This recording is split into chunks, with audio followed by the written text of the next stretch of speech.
What is up, math superstars? In this edition of Mr. Peterson Presents, we're going to do our introduction to exponents. So if you're seeing this number, you have a big number and then you have a little number. Let's talk about the components of what this looks like. So our big number is called the base.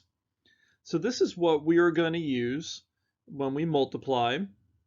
And then our exponent is the smaller number at the top. This is going to tell me how many times that I write the base.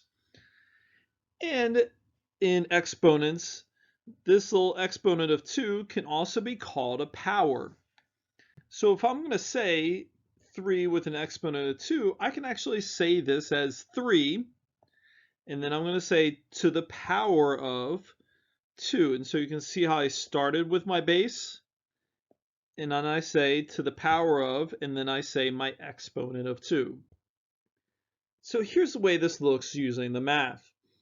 And so what this exponent is going to tell me is how many times that I'm going to write the number 3. So you can see I have the 3 written down 2 times. And with exponents, what I'm going to do is I'm going to put a multiplication sign in between each number. And so this is going to tell me that I need to continually multiply the base. And when I do 3 times 3, it equals 9. And so with this, I could say that 3 to the power of 2 is equal to 9. And so let's try a couple here. So I have 3 to the power of 3. And so what I can write this out, if I write out the base, I'm going to write the base out 3 times, and then I'm going to put my multiplication sign in between each one. So I'm going 3 times 3 is 9 times 3 equals 27.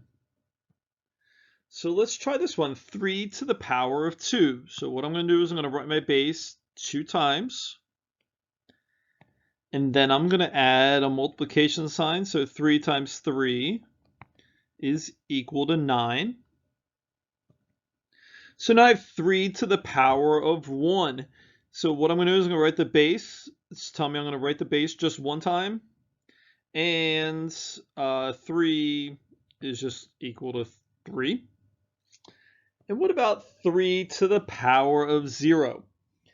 And so if we take a look at the pattern that we have so far, let's focus on the standard forms that we've written here. And so to go from 27 to 9, what we're doing is we're dividing by the base. So you can see the base is 3. So if I divide 27 divided by 3 is going to give me 9. So now if I take 9 and I divide that by 3, 9 divided by 3 is going to give me 3. So if we keep up this pattern of dividing by 3, so if I do 3 divided by 3, so remember I'm dividing by the base, 3 divided by 3 is equal to 1. And so I can say that 3 to the power of 0 equals 1. And there's a rule with exponents that any number to the power of 0 always equals 1. So now there are special ways to say certain exponents. So 3 to the power of 2. So instead of saying 3 to the power of 2, we can actually say that this is 3 squared.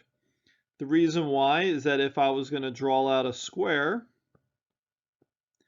I know that the area is equal to the length times the width. We know that if both sides are the same in a square, so I could say 3 and 3, I can write that as 3 times 3, or 3 to the power of 2, which is 3 squared, because I got a square. So let's try this one. So instead of saying 3 to the power of 3, we could say that this is 3 cubed. The reason why is that the area of a cube is the length times the width times the height. So if I did my base of 3, so one side is 3, another side is 3, another side is 3, and I'm multiplying them. Instead of saying 3 to the power of 3, I can say 3 cubed, because The area, when I do length times width times height, is the area of a cube.